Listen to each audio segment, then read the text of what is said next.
Hi hello ನಮಸ್ತೆ welcome back to our channel. Welcome ಹೇಳ್ತಾ ಈ ವ್ಲಾಗ್ನ ಶುರು ಮಾಡ್ತಾ ಇದ್ದೀನಿ. ನಾನು ಮನೆಯಲ್ಲಿ ಈ ಥರ ಪೂಜೆ ಮಾಡಿಬಿಟ್ಟು ದೇವಸ್ಥಾನಕ್ಕೆ ಹೋಗೋಣ ಅಂತ ಅಂದ್ಬಿಟ್ಟು ಹೊರಟಿದ್ದೀವಿ. ನಾವು ಯಾವ ದೇವಸ್ಥಾನಕ್ಕೆ ಹೋಗ್ತಿದ್ದೀವಿ, ಎಲ್ಲಿ ಹೋಗ್ತಿದ್ದೀವಿ ಬನ್ನಿ ಈ ವ್ಲಾಗ್ ಮೂಲಕ ನಾನು ನಿಮಗೆ ತಿಳಿಸ್ಕೊಡ್ತೀನಿ. ನಾನು ಮಾರ್ನಿಂಗ್ ಬೇಗ ಎದ್ದು ಫ್ರೆಶ್ ಅಪ್ ಆಗಿ ಈ ಥರ ರೆಡಿ ಆಗಿಬಿಟ್ಟು ಮನೆಯಲ್ಲಿ ಪೂಜೆ ಎಲ್ಲ ಮುಗಿಸಿ ನಾನು ನಮ್ಮ ಮನೆಯವರು ದೇವಸ್ಥಾನಕ್ಕೆ ಹೋಗೋಣ ಅಂಥೇಳಿ ಹೊರಟಿದ್ದೀವಿ. ನಾವು ಮನೆಯಿಂದ ಹೊರಟ್ವಿ. ಹಾಗೆ ನಮ್ಮ ಅತ್ತಿಗೆ ಕೂಡ ಬರ್ತೀನಿ ಅಂದಿದ್ದರಿಂದ ಅವ್ರನ್ನೂ ಕೂಡ ಪಿಕಪ್ ಮಾಡ್ಕೊಂಡು ಹೋಗೋಣ ಅಂಥೇಳಿ ಅವ್ರ ಮನೆ ಹತ್ರ ಹೋಗ್ತಾ ಇದ್ದೀವಿ. ಅವ್ರನ್ನ ಪಿಕಪ್ ಮಾಡಿಕೊಂಡು ಅಲ್ಲಿಂದ ನಾವು ಹೊರಟ್ವಿ. ನಾವಿವತ್ತು ಎಲ್ಲಿಗೆ ಹೋಗ್ತಾ ಇದ್ದೀವಿ ಗೊತ್ತಾ? ನನಗೆ ತುಂಬ ಇಷ್ಟವಾಗಿರುವಂಥ ರಾಯರ ದೇವಸ್ಥಾನಕ್ಕೆ ಹೋಗ್ತಾ ಇದ್ದೀವಿ. ಆನ್ ದ ವೇ ಇನ್ನೊಬ್ಬರು ಅತ್ತಿಗೆ ಕೂಡ ಇದ್ದರು, ಅವ್ರನ್ನೂ ಕೂಡ ಪಿಕಪ್ ಮಾಡಿಕೊಂಡು ಹೊರಟಿದ್ದೀವಿ. ನಾವಿವತ್ತು ಶ್ರೀ ಕ್ಷೇತ್ರ ಹೊನ್ನವ ಮಂತ್ರಾಲಯಕ್ಕೆ ಹೋಗ್ತಾ ಇದ್ದೀವಿ. ಇದು ಇರೋದು ಹೊನ್ನಗನಹಟ್ಟಿ ತಾವರೆಕೆರೆ ಹತ್ತಿರ ಮಾಗಡಿ ರೋಡು. ಈ ದೇವಸ್ಥಾನ ಬ್ಯಾಂಗ್ಳೂರಿಂದ 20ರಿಂದ 25 ಕಿಲೋಮೀಟರ್ ಡಿಸ್ಟೆನ್ಸಲ್ಲಿದೆ. ಇಲ್ಲಿಗೆ ಸುಮಾರು ಬಸ್ಗಳು ಕೂಡ ಹೋಗ್ತವೆ. ತಾವರೆಕೆರೆಗೆ ಹೋಗುವಂಥ ಬಸ್ಗಳೆಲ್ಲ ಹೊನ್ನಗನಹಟ್ಟಿ ಸ್ಟಾಪ್ ಅಂದರೆ ನಿಲ್ಲಿಸ್ತಾರೆ. ಅಲ್ಲಿಂದ ನೀವು ದೇವಸ್ಥಾನಕ್ಕೆ ಶೇರ್ ಆಟೋದಲ್ಲಿ ಹೋಗಬೇಕು. 10ರಿಂದ 15 ರೂಪಾಯಿನೂ ತಗೋತಾರೆ ದೇವಸ್ಥಾನಕ್ಕೆ ಕರ್ಕೊಂಡೋಗಿ ಬಿಡೋದಕ್ಕೆ. ಈ ದೇವಸ್ಥಾನನ 2013ರಲ್ಲಿ ನಿರ್ಮಿಸಲಾಗಿದೆ. ಈ ದೇವಾಲಯದ ಪ್ರಧಾನ ಅರ್ಚಕರಾದ ಶ್ರೀ ನರಸಿಂಹ ಆಚಾರ್ಯ ಜೋಶಿಯವರು ರಾಯರ ಪರಮ ಭಕ್ತರು. ಅವರು ಈ ಕ್ಷೇತ್ರದ ಪ್ರಧಾನ ಕಾರ್ಯದರ್ಶಿಯಾಗಿದ್ದಾರೆ. ನೋಡಿ, ನಾವು ಪಾರ್ಕಿಂಗ್ ಪ್ಲೇಸಿಗೆ ಬಂದ್ವಿ. ನಮ್ಮ ಗಾಡಿನ ಪಾರ್ಕ್ ಮಾಡೋಣ ಅಂಥೇಳಿ. ಈ ಪಾರ್ಕಿಂಗ್ ಜಾಗನೂ ಕೂಡ ಒಬ್ಬರು ದೇವಸ್ಥಾನಕ್ಕೆ ಅಂತೇಳಿ ದಾನ ಮಾಡಿದ್ದಾರೆ ಭಕ್ತರು. ನೋಡಿ, ಇಷ್ಟು ಜಾಗನೂ ಕೂಡ ದೇವಸ್ಥಾನಕ್ಕೆ ಬರ್ಕೊಟ್ಟಿದ್ದಾರೆ. ಸೊ ಗಾಡಿ ಪಾರ್ಕ್ ಮಾಡಿ ನಾವು ಅಲ್ಲಿಂದ ದೇವಸ್ಥಾನಕ್ಕೆ ಹೊರಟ್ವಿ. ದೇವಸ್ಥಾನದ ಮುಂದ್ಗಡೆ ಕೂಡ ಕೆಲವೊಂದು ಅಂಗಡಿಗಳನ್ನ ಓಪನ್ ಮಾಡಿದ್ದಾರೆ. ನೋಡ್ತಿರ್ಬೋದು ನೀವು, ಪೂಜಾ ಐಟಮ್ಸ್ ಆಗಲಿ, ತಾವು ಬೆಳೆದಂಥ ತರಕಾರಿ ಐಟಮ್ಸ್ಗಳನ್ನಾಗಲಿ, ಹಣ್ಣುಗಳಾಗಲಿ ಇಲ್ಲಿ ತಂದು ಮಾರ್ತಾರೆ. ಇತ್ತೀಚೆಗೆ ದೇವಸ್ಥಾನದ ಕನ್ಸ್ಟ್ರಕ್ಷನ್ ಕಾರ್ಯ ಕೂಡ ನಡೀತಾ ಇದೆ. ಅಂದರೆ ದೇವಸ್ಥಾನನ ಇನ್ನೂ ದೊಡ್ಡದಾಗಿ ಮಾಡಬೇಕು ಅಂಥೇಳಿ. ಇದೇ ನೋಡಿ ಶ್ರೀ ಕ್ಷೇತ್ರ ಹೊನ್ನವ ಮಂತ್ರಾಲಯ. ಬನ್ನಿ ಒಳಗಡೆ ಹೋಗೋಣ. ನಾವು ದೇವಸ್ಥಾನದ ಒಳಗಡೆ ಹೋದಾಗ ಇನ್ನು ರಾಯರಿಗೆ ಅಭಿಷೇಕಕ್ಕೆ ರೆಡಿ ಮಾಡ್ತಾಯಿದ್ರು. ನಾವಿವತ್ತು ಹೋಮಕ್ಕೆ ಕೊಟ್ಟಿದ್ದರಿಂದ ಹೋಮ ಮಾಡುವಂಥ ಜಾಗಕ್ಕೆ ಹೋಗೋಣ ಅಂಥೇಳಿ ಅಲ್ಲಿಂದ ಹೋಮ ಮಾಡುವಂಥ ಜಾಗಕ್ಕೆ ಬಂದ್ವಿ. ಇಲ್ಲಿ ಹೋಮಕ್ಕೆ ರೆಡಿ ಮಾಡ್ಕೋತಾ ಇದ್ದಾರೆ. ಇವತ್ತು ಟೋಟಲ್ಲು 8 ಫ್ಯಾಮಿಲಿಯಿಂದ, ನಮ್ಮನ್ನು ಸೇರಿಸಿ 8 ಫ್ಯಾಮಿಲಿಯಿಂದ ಹೋಮ ಬುಕ್ಕಿಂಗ್ ಆಗಿದ್ದು ಎಲ್ಲರೂ ಸೇರಿ ಇವತ್ತು ಹೋಮ ಮಾಡಿಸ್ತಾ ಇದ್ದಾರೆ. ಒಮ್ಮೆ ಈ ದೇವಸ್ಥಾನದಲ್ಲಿ ವಿಜಯದಶಮಿ ದಿನದಂದು ಹೋಮಕುಂಡಕ್ಕೆ ಪೂರ್ಣ ಆಹುತಿ ಜ್ವಾಲೆಯಿಂದ ಯಜ್ಞ ಮಾಡೋಂಥ ಸಮಯದಲ್ಲಿ ಶ್ರೀ ವಿನಾಯಕನ ಜೊತೆಗೆ ಮೂಷಿಕ, ಹಯಗ್ರೀವ ಮತ್ತು ಕಾಮಧೇನುವಿನ ಚಿತ್ರಣ ಅಂದರೆ ಫೋಟೋ ಥರ ಕಾಣಿಸ್ತವೆ. ಅದ್ರ ಜೊತೆಗೆ ನರಸಿಂಹ ಆಚಾರ್ಯ ಜೋಶಿಯವರ ಕನಸಿನಲ್ಲಿ ರಾಯರು ಬಂದು ಈ ಕ್ಷೇತ್ರದಲ್ಲಿ ಬೃಂದಾವನನ ಪ್ರತಿಷ್ಠಾಪನೆ ಮಾಡು ನೀನು ಅಂತ ಹೇಳ್ತಾರಂತೆ. ರಾಯರ ಸೂಚನೆ ಮೇರೆಗೆ ಇಲ್ಲಿ ಬೃಂದಾವನ ಕೂಡ ಪ್ರತಿಷ್ಠಾಪನೆ ಮಾಡಿದ್ದಾರೆ. ರಾಯರ ಬೃಂದಾವನದ ಜೊತೆಗೆ ಪಂಚಮುಖಿ ಆಂಜನೇಯ ಹಾಗೂ ಲಕ್ಷ್ಮೀ ನರಸಿಂಹಸ್ವಾಮಿ ವಿಗ್ರಹವನ್ನು ಕೂಡ ಪ್ರತಿಷ್ಠಾಪನೆ ಮಾಡಿದ್ದಾರೆ.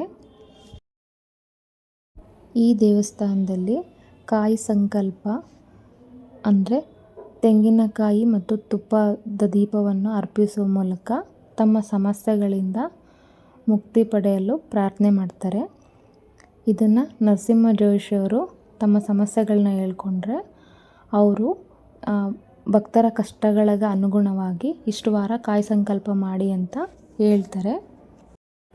ನನಗೂ ಮತ್ತು ನಮ್ಮ ಮನೆಯವ್ರಿಗೂ ಕೂಡ 21 ವಾರ, ನನಗೆ 18 ವಾರ ಕಾಯಿ ಸಂಕಲ್ಪ ಸೇವೆ ಮಾಡಿ ಅಂತ ಹೇಳಿದರು. ಅದರಂತೆ ನಾವು ಕಾಯಿ ಸಂಕಲ್ಪ ಸೇವೆ 18 ವಾರ 21 ವಾರ ಮಾಡಿದ್ವಿ. ಜೋಶಿಗಳು ಎಷ್ಟು ವಾರ ಹೇಳಿರ್ತಾರೋ ಅಷ್ಟು ವಾರ, ಅಂದರೆ 21 ಅಥವಾ 18 ವಾರ ಹೇಳಿರ್ತಾರಲ್ವ, ಅವರು 21 ಅಥವಾ 18 ತುಪ್ಪದ ದೀಪವನ್ನು ಬೆಳಗಿಸುವ ಮೂಲಕ, ಅಂದರೆ ಹೋಮಕುಂಡಕ್ಕೆ 8 ಪ್ರದಕ್ಷಿಣೆ, ಹೋಮಕುಂಡಲ ಸುತ್ತಲೂ ಇರುವಂಥ ಗೋಲಕ್ಕೆ 30 ಪ್ರದಕ್ಷಿಣೆ, ಮೂಲ ಬೃಂದಾವನ ಸೇರಿ 16 ಪ್ರದಕ್ಷಿಣೆ ಹಾಕುವ ಮೂಲಕ ಕಾಯಿ ಸಂಕಲ್ಪ ಸೇವೆನ ಮಾಡ್ತಾರೆ. ಇಲ್ಲಿ ಕಾಯಿ ಸಂಕಲ್ಪ ಸೇವೆ ಮಾಡಿದ ದಿನ ಅವರು ಈರುಳ್ಳಿ ಬೆಳ್ಳುಳ್ಳಿನ ತಿನ್ನೋ ಹಾಗಿಲ್ಲ. ಏನಕ್ಕೆ ಅಂದರೆ ಈರುಳ್ಳಿ ಮತ್ತು ಬೆಳ್ಳುಳ್ಳಿಯಲ್ಲಿ ರಾಕ್ಷಸತ್ವ ಗುಣ ಇರೋದ್ರಿಂದ ನಾವಿಲ್ಲಿ ಸಂಕಲ್ಪ ಮಾಡಿ ಸೇವೆ ಮಾಡಿದ ದಿನ ಅದನ್ನು ತಿನ್ನೋ ಹಾಗಿಲ್ಲ. ಕಾಯಿ ಸಂಕಲ್ಪ ಸೇವೆ ಕಂಪ್ಲೀಟ್ ಆದಮೇಲೆ, ಅಂದರೆ 21 ಅಥವಾ 18 ವಾರ ಮುಗಿದ ಮೇಲೆ 15 ದಿನದೊಳಗಡೆ ಪಾದ ಸೇವೆ ಅಂತೇಳಿ ಮಾಡಿಸ್ತಾರೆ, ಅಥವಾ 2 ತಿಂಗಳೊಳಗಡೆ ಹೋಮ ಸೇವೆ ಅಂತೇಳಿ ಮಾಡಿಸ್ಬೇಕು. ಇದಾದ ನಂತರ ನಾವು ಸಂಕಲ್ಪ ಮಾಡಿಕೊಂಡಿರುವಂಥ ಕಾಯಿ ಸಂಕಲ್ಪ ಪೂರ್ಣ ಆಗುತ್ತೆ.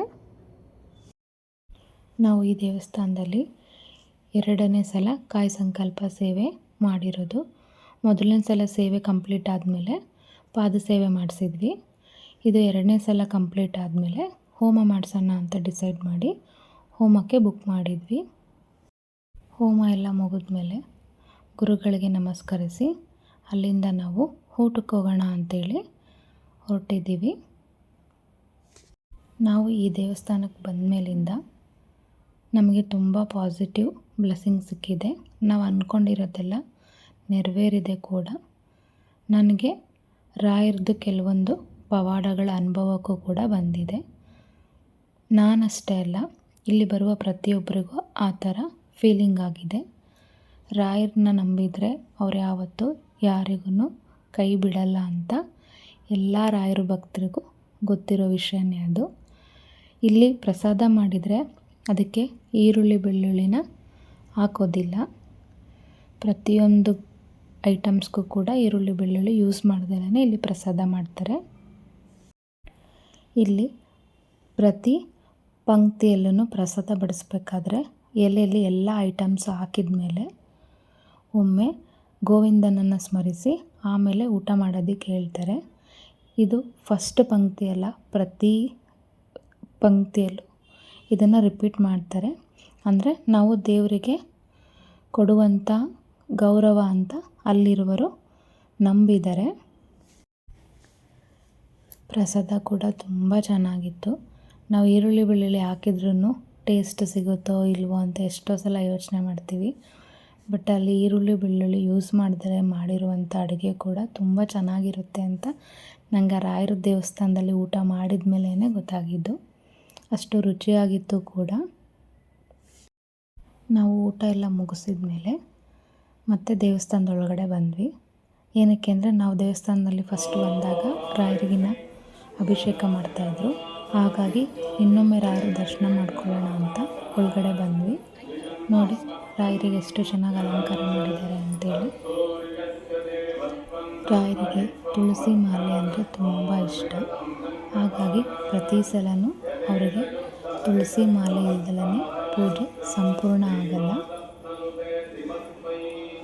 ಇದು ದೇವಸ್ಥಾನದ ಒಳಗಡೆಯ ವಾತಾವರಣ.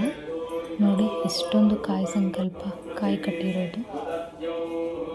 ಆ ಮೂಲ ಬೃಂದಾವನದ ಪಕ್ಕದಲ್ಲೇ ಶ್ರೀರಾಮನ ಪ್ರತಿಷ್ಠಾಪನೆ ಮಾಡಿದ್ದಾರೆ. ಅಂದರೆ ಶ್ರೀರಾಮನೊಂದು ವಿಗ್ರಹ ಇಟ್ಟಿದ್ದಾರೆ. ನೋಡಿ ಇಲ್ಲಿ ಸುತ್ತಮುತ್ತಲು ಇಲ್ಲಿ ನಾವು ಕಟ್ಟಿರುವಂಥ ಕಾಯಿನ ಇಲ್ಲಿ ಇಟ್ಬಿಟ್ಟು ಈ ಹೋಮಕುಂಡಕ್ಕೆ 8 ಪ್ರದಕ್ಷಿಣೆ ಮಾಡಬೇಕು. ಆ ಕಂಬಿ ಕಟ್ಟಿದಾರಲ್ಲ ಅದರ ಸುತ್ತಲೂ 30 ಪ್ರದಕ್ಷಿಣೆ ಮಾಡಬೇಕು. ಅದನ್ನು ಗೋಲ ಅಂತಾರೆ. ಮತ್ತು ಮೂಲ ಬೃಂದಾವನಕ್ಕೆ 16 ಪ್ರದಕ್ಷಿಣೆ ಮಾಡಬೇಕು. ಇಲ್ಲಿ ತುಪ್ಪದ ದೀಪಗಳನ್ನು ತಟ್ಟೆಯಲ್ಲಿಟ್ಟು ಕೊಡ್ತಾರೆ. ಆ ಕೌಂಟ್ರು ಇದು. ನೋಡಿ ಎಷ್ಟೊಂದು ಕಾಯಿ ಕಟ್ಟಿದ್ದಾರೆ ಅಂತೇಳಿ.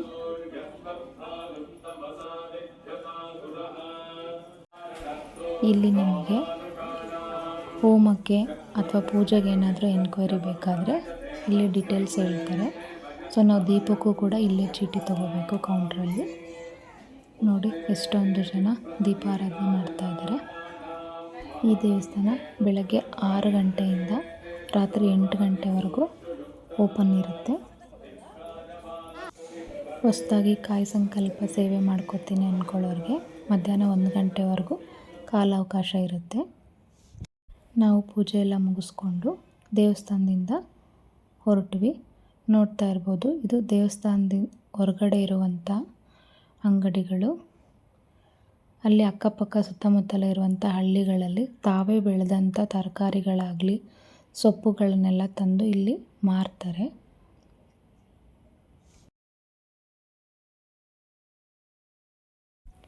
ನಾವು ಕೂಡ ರಿಟರ್ನ್ ಬರ್ತಾ ಸ್ವಲ್ಪ ತರಕಾರಿಗಳು ಮತ್ತು ಸೊಪ್ಪುಗಳನ್ನು ತಗೊಂಡು ಅಲ್ಲಿಂದ ಹೊರಟ್ವಿ. ಹೇಗಿದೆ ಈ ವ್ಲಾಗು? ನಿಮಗೆಲ್ಲ ಇಷ್ಟ ಆಯಿತಾ? ಇಷ್ಟ ಆಯಿತು ಅಂತ ನಾನು ಅಂದ್ಕೊಂಡಿದ್ದೀನಿ. ಹೊಸದಾಗಿ ಯಾರು ನಮ್ಮ ಚಾನಲಲ್ಲಿರುವ ವೀಡಿಯೋಗಳನ್ನ ನೋಡ್ತಾ ಇದ್ದೀರಾ, ದಯವಿಟ್ಟು ಸಬ್ಸ್ಕ್ರೈಬ್ ಆಗಿ ವಿಡಿಯೋ ನೋಡಿ, ಲೈಕ್ ಮಾಡಿ, ಕಮೆಂಟ್ ಮಾಡಿ, ಶೇರ್ ಮಾಡಿ. ಹೀಗೆ ನಮ್ಮ ಚಾನಲ್ಗೆ ಯಾವಾಗಲೂ ಸಪೋರ್ಟ್ ಮಾಡಿ. ನಾವು ರಿಟರ್ನ್ ಹೊರಡುವಾಗ ಸ್ವಲ್ಪ ಮಳೆನೇ ಆಗ್ತಾಯಿತ್ತು. ಹಾಗೆ ಆನ್ ದ ವೇ ನಮ್ಮ ಅತ್ತಿಗೆನ ಕೂಡ ಡ್ರಾಪ್ ಮಾಡಿ ಅಲ್ಲಿಂದ ಅವ್ರಿಗೊಂದು ಬಾಯ್ ಹೇಳಿ ಹೊರಟ್ವಿ. ಮತ್ತು ನಾನು ನೆಕ್ಸ್ಟ್ ವ್ಲಾಗಲ್ಲಿ ನಿಮ್ಮನ್ನೆಲ್ಲ ಮೀಟ್ ಮಾಡ್ತೀನಿ. ಹೇಗಿತ್ತು ಈ ವ್ಲಾಗ್ ಅಂತ ದಯವಿಟ್ಟು ಕಮೆಂಟ್ ಮಾಡಿ ಹೇಳಿ. Thank you for watching.